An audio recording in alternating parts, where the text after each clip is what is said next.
dans Chasse Passion.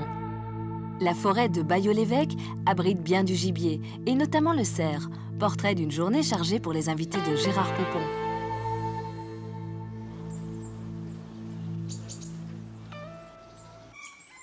À quelques 10 km de Chartres, dans les riches plaines aux confins de l'Île-de-France, il est une forêt, propriété du groupe d'assurance Azur. La maison du régisseur du domaine abrite le pavillon de chasse. 6 ou 7 battues sont réalisées par an et nous participons aujourd'hui à la dernière journée en compagnie des invités et du personnel de la société. Ah oui, alors, t'es parti derrière et eux nous ont doublé, mais pratiquement sur la route de Châteaudun. Donc à la limite, on n'a pas dû te voir parce que... Gérard Poupon est responsable de ce territoire de 680 hectares, tant pour la chasse que pour la gestion du domaine forestier et du cheptel de gibier.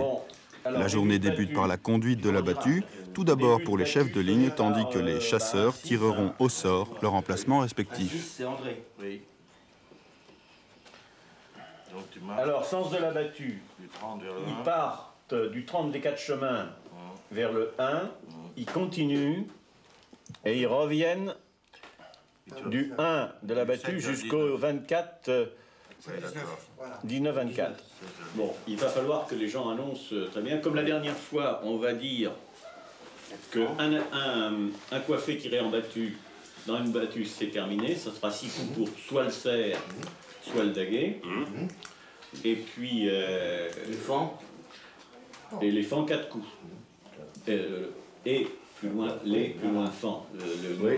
L'éléphant lui-même n'étant pas annoncé par cas. C'est comme le renard, on ne la mange pas.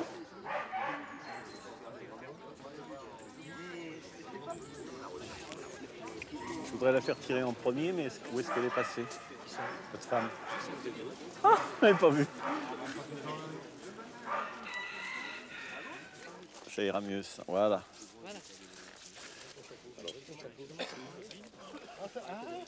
Bon, les jeunes gens, là, si vous en dépêchez-vous, il n'y en a pas pour tout le monde. Merci.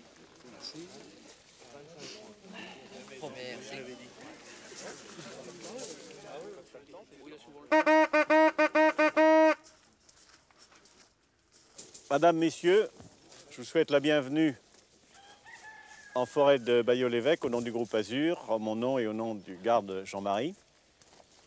Comme à l'accoutumée, je vais vous faire un discours en 2 temps. Le premier sera le plus long, c'est sur la sécurité. Et ça nous paraît essentiel. À votre poste, vous commencez d'abord par repérer votre voisin de gauche et votre voisin de droite. Ensuite, vous calculez votre angle de tir, dit angle de sécurité, c'est-à-dire c'est un angle de 30 degrés que vous calculez de la manière suivante. Vous imaginez, vous n'avez pas à arpenter forcément le layon, mais vous imaginez 5 pas dans ce sens-là et 3 dans ce sens-là, ça vous donne votre angle de tir. Vous pouvez tirer comme ça, même chose de l'autre côté, comme ça, et jamais devant. À la première battue, il y a un cerf boiteux qui a un antérieur gauche cassé, qui est raide sur son antérieur droit, qui est tête bizarre, ça peut faire un beau trophée. Il est très farouche, c'est pour ça qu'on vous permet de tirer en début de battue. Il est vraiment très farouche, il connaît la musique depuis l'année dernière. Si vous le voyez arriver, tirez-le en priorité. Sinon, de toute façon, s'il n'y est pas, tirez un jeune cerf, peu importe. Autre chose aussi, on a des sangliers qui sont très clairs, qui sont Sable ou Isabelle. Donc vous pouvez aussi les tirer, peu importe le poids, là. Même si c'est une coche ou un mâle qui fait 80-90 kg, s'ils sont couleur crépi de la maison, par exemple, vous les tirez systématiquement. S'ils sont bruns ou noirs, vous ne les tirez pas, vous suivez les consignes de Gérard. Sur ce, je vous souhaite une bonne journée.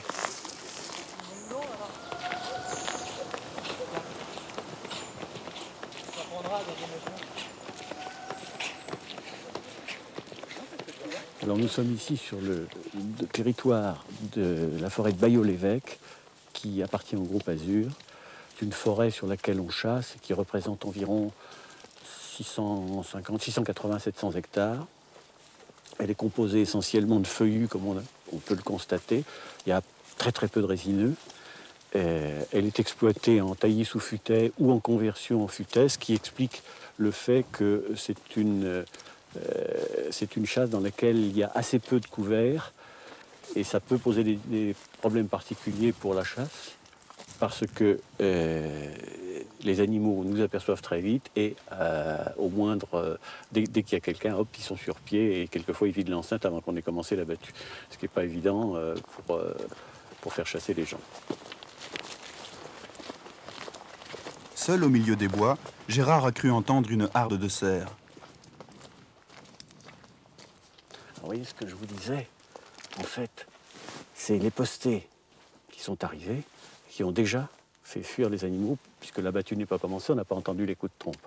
Donc, c'est avant le début de battue que les animaux sont déjà sur pied, et ceux-là sont descendus, ils n'ont pas l'air d'avoir sauté, sinon il y a un passage important au fond, on ira se mettre tout à l'heure pour essayer de les voir. C'est une chasse qui était très fournie en grands animaux, de telle sorte qu'on a considéré à un certain moment, enfin cette année plus exactement, qu'il y avait un déséquilibre entre l'environnement et les grands cervidés. On a donc eu un plan de chasse relativement important pour essayer de rééquilibrer la population par rapport à son milieu.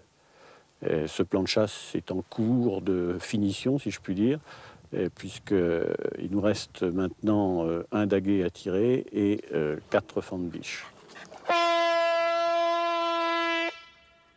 De part et d'autre de la forêt, les animaux tirés sont recensés après la battue du matin, pour être ramenés ensuite au pavillon de chasse. Passage marin. On va laisser faire un peu les chiens, on va les laisser travailler. Tout le plaisir est là. Ce sont vos chiens? Oui. Ce sont des yaks terriers. En plus, aujourd'hui, avec le brouillard, l'humidité, ça va chasser. Les odeurs Elles sont fortes, là. Il y a des animaux, là, quand on est arrivé, c'est déjà parti.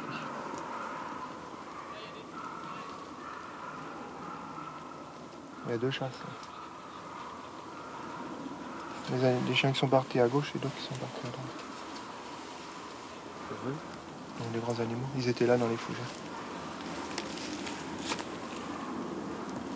C'est bon, on y va.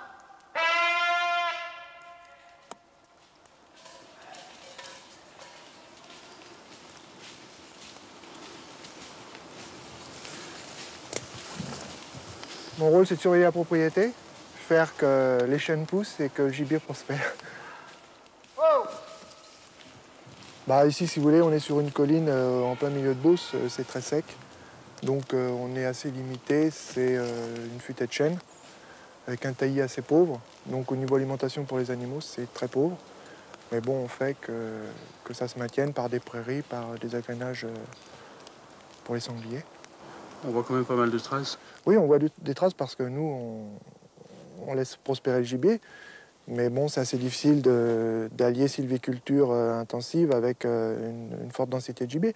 Mais on y arrive, il suffit de réfléchir un petit peu, de protéger un peu nos plants. On y arrive.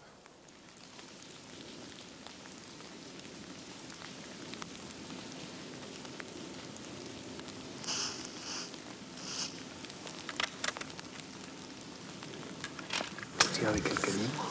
300 Winchester Magnum. Qui convient À tous les gibiers.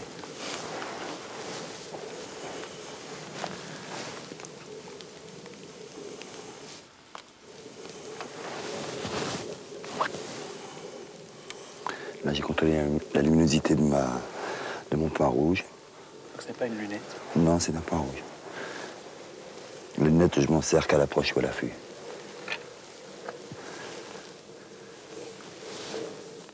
Regardez, on est juste sur une coulée. Ça se voit très nettement, les animaux viennent de passer là. Ça s'appelle des fumées. En fait, c'est des excréments de grands animaux. En voilà une autre là. En voilà là, tenez, partout. Si s'était agi de sanglier, on aurait appelé ça des laissés. Et si s'était agi de chevreuil, on aurait appelé ça des moquettes. Le langage de la chasse est très imagé. Alors ça, c'est des animaux qui partent par là. Est-ce que ce sont eux qu'on a vus tout à l'heure bouger? Je ne sais pas. J'ai une carabine double express, 9.3 74R, et les ogives, ce sont des KS, marque RWS.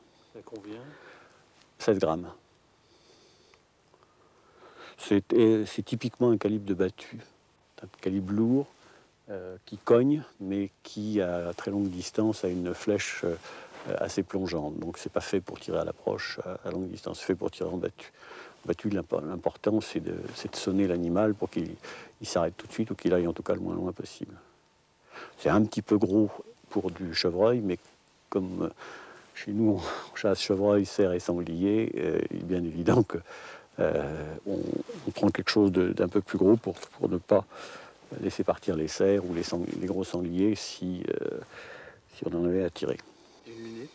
Alors non, c'est une lunette de battu qui grossit à peine et qui est en fait pour moi un organe de visée beaucoup plus que quelque chose qui rapproche, étant donné que je suis plus tout jeune et que j'ai du mal à accommoder 3 ou 4 points les uns derrière les autres.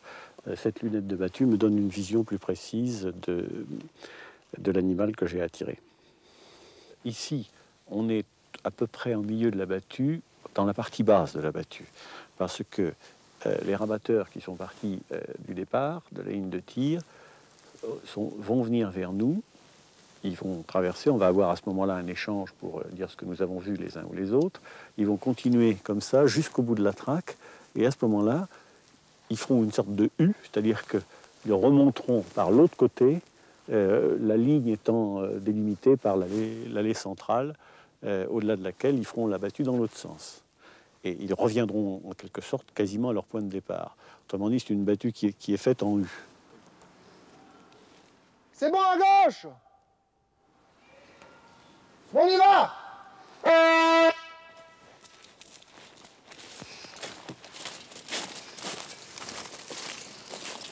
Oh! Viens mon Marco, viens le voir. C'est bien.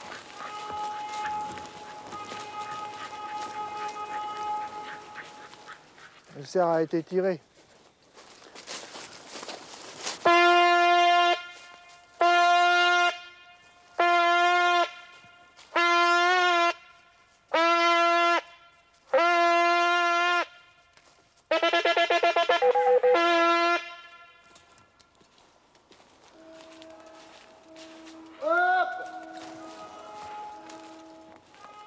Oh!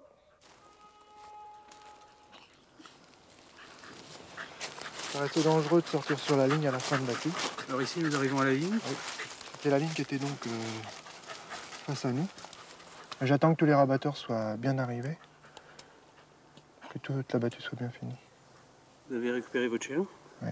Ça, c'est un vieux chien qui a 10 ans, qui connaît bien la propriété. En fait, maintenant, il va plus loin et il connaît bien son travail.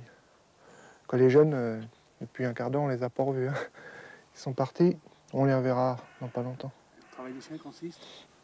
C'est de prendre la voie du gibier, la piste si vous voulez, et puis de faire sortir le gibier de chaque battue pour qu'il puisse être tiré. Bon, les jeunes qui ont assez de vigueur mènent encore après. Mais bon, les vieux chiens comme ça mènent 300-400 mètres et puis s'arrêtent. Vous le ramenez à la trompe? Oui, ils rallient bien à la trompe, les chiens. Ils connaissent bien les... Sur une propriété comme ici, les chiens qui ont l'habitude de chasser connaissent bien le système. Et dès que je sors de la propriété, que je vais chasser ailleurs, je perds mes chiens régulièrement, ils partent la journée chasser. Bon.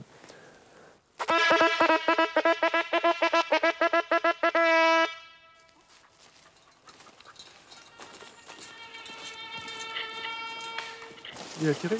Non, non, personne n'a tiré, c'est marrant. Il y avait des chevreuillards? Non. Ah, moi, j'en ai pas vu là. Mais là-bas, ils sont bientôt cassés la figure au pied de lui. Oui, surtout dans la feuille. Bon, on va aller au Rond de France. Mais, tu attends ton chef de ligne et puis on va aller au Rond de France. Pourtant, là, c'est marrant parce qu'il y en avait un qui était plus décalé dans le chemin et je pensais qu'ils étaient un petit peu plus bas que lui, mais il devait y avoir des dés entre deux. Rabatteur! Est-ce que vous auriez vu? 3 jeunes chevreuils, par là et par là, des deux côtés. vos consignes de tir, non tirables. Ben, non tirables, pour moi, ils étaient non tirables, ils étaient trop loin. Avec un fusil, celui qui a une bonne carabine, bon d'accord, mais... Quel calibre? 12. Il n'y avait pas de petit, là. Hein? Tu pensais pour le Reich, le Reich? Ils étaient vraiment à ta porte, sans doute, non? Ah non? Ah bon? Ah, ils sortent là, non? Ah, quand même assez... Ouais, il n'y avait pas de petit. Moi, j'ai été dans le brouillard, on voit pas grand-chose. Là, par là, il y en a... Viens ici. Là. Au moins 3 4 qui sont sortis là. T'as vu les serres? Devant, là? Ouais, 14. Ah oui, mais ils devaient être loin. Moi, je les voyais pas. Hein. Ils étaient Bah, vraiment moi, loin, j'entendais le bruit. en limite de visibilité. Ah oui. Il y en avait 14. J'entendais le bruit, moi. Et ils ont dû tourner, hein, là. Ils ont dû tourner, repartir sur la gauche à remonter, là. Oui, mais plus là, je pense. Enfin, je les entendais arriver et puis je regardais, mais... Tiens-le!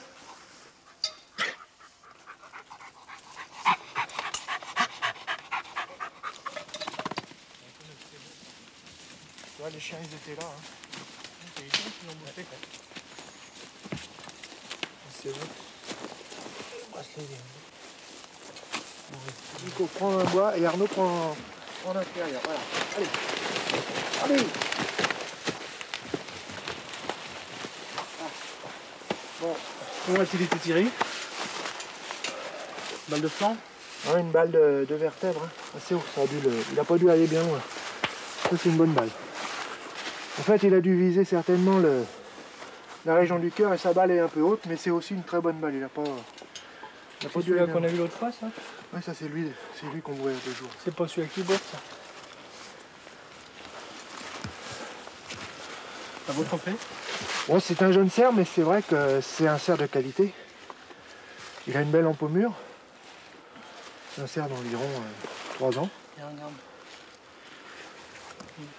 Ça reste un jeune cerf. Nous ici on prélève beaucoup de jeunes cerfs, justement pour économiser les cerfs adultes de 7 à 12 ans. Donc on axe notre prélèvement sur ces jeunes cerfs, moins de 4 ans.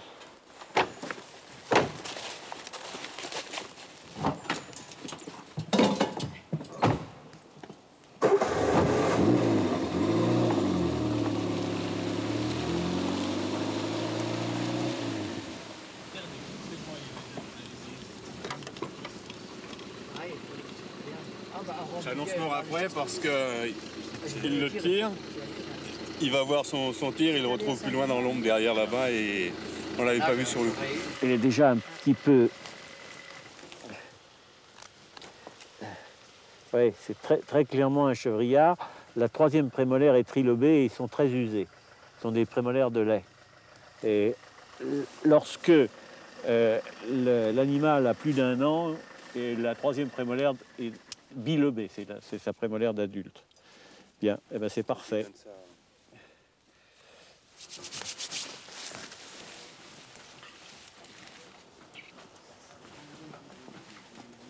La dernière bouchée. Voilà.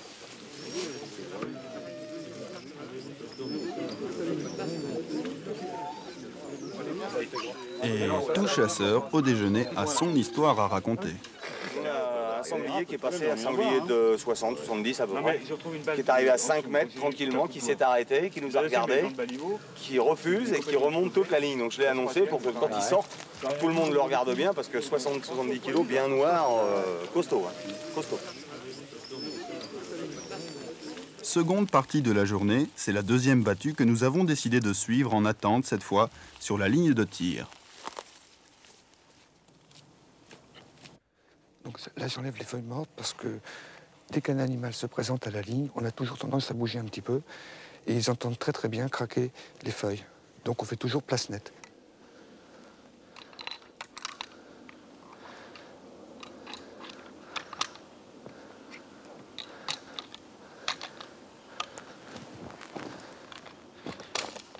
Voilà, là je suis prêt donc à chasser. Donc on va bien se cacher, parce que là on est devant un bois clair. Malgré qu'il y ait du brouillard, ils risquent de nous voir quand ils vont arriver sur la ligne des animaux.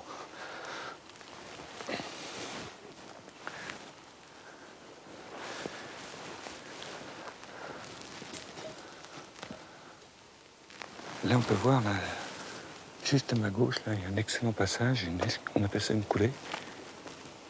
Apparemment, ce sont des grands animaux qui passent là et qui filent derrière là.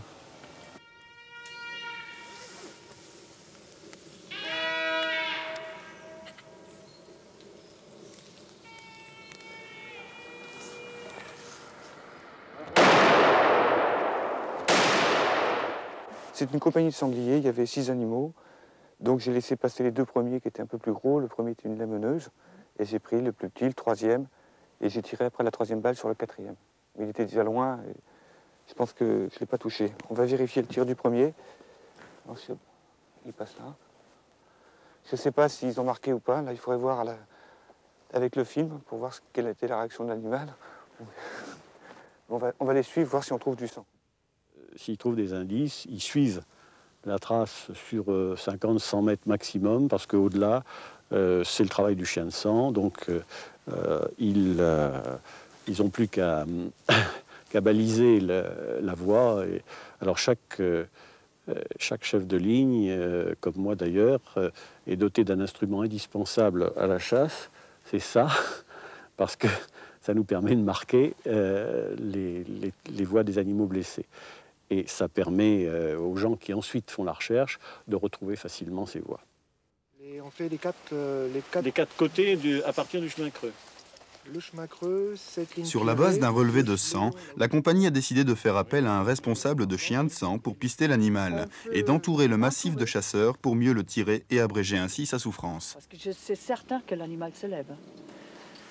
Et si on entoure bien, on peut tenter tout de suite. Oui. À peu près ça dehors. Ça de contenu stomacal. Stomacal. Ouais.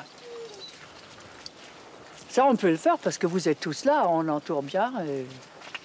Et bien sûr, dans ce cas-là, on ne tire que ça, hein, s'il y a d'autres sangliers, c'est tout. Ça trouve les chiens. Et on peut faire ça. Alors, on peut le faire tout de suite. Heidi est passionnée de nature. Elle a dressé sa chienne, un rouge de Bavière, sur la piste des animaux blessés. Là, du sang très foncé, un peu épais.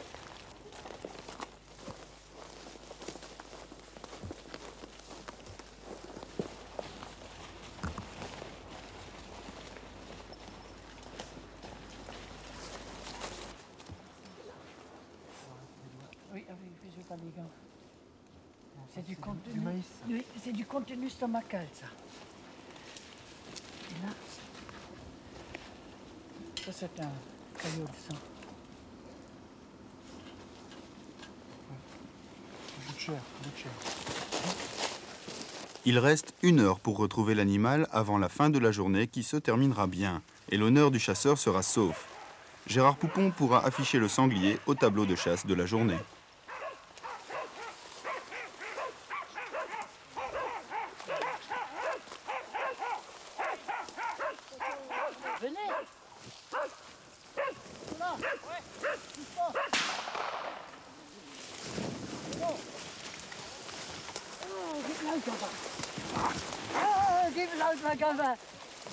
Ah, c'est bien, elle donne toujours beaucoup de joie en général. Là, comme ça. Arrive là.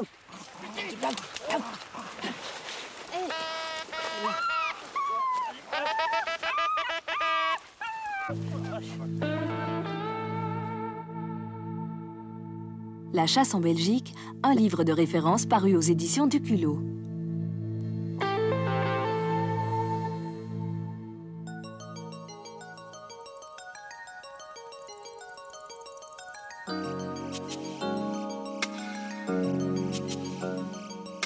Petits et grands gibiers sont-ils condamnés à disparaître? Les chasseurs peuvent-ils aider à la conservation de la nature? Faut-il se préparer à bien chasser, à mieux chasser? En 32 chapitres et 582 questions et réponses, un groupe de spécialistes éminents s'est donné pour tâche dans ce livre de documenter et de conseiller les chasseurs de Belgique, qu'ils soient novices ou chevronnés. Le chasseur devient de plus en plus un agent indispensable dans l'équilibre naturel. Avant de se mettre à chasser, il faut donc apprendre. Apprendre les lois naturelles, les moyens de protéger la faune et la flore. apprendre à reconnaître les espèces, leurs habitudes de vie. Distinguer celles que la loi protège et celles que la loi devrait protéger. Savoir comment nourrir le gibier, choisir et dresser son chien, comment se comporter avec les cultivateurs, les promeneurs et les autres chasseurs.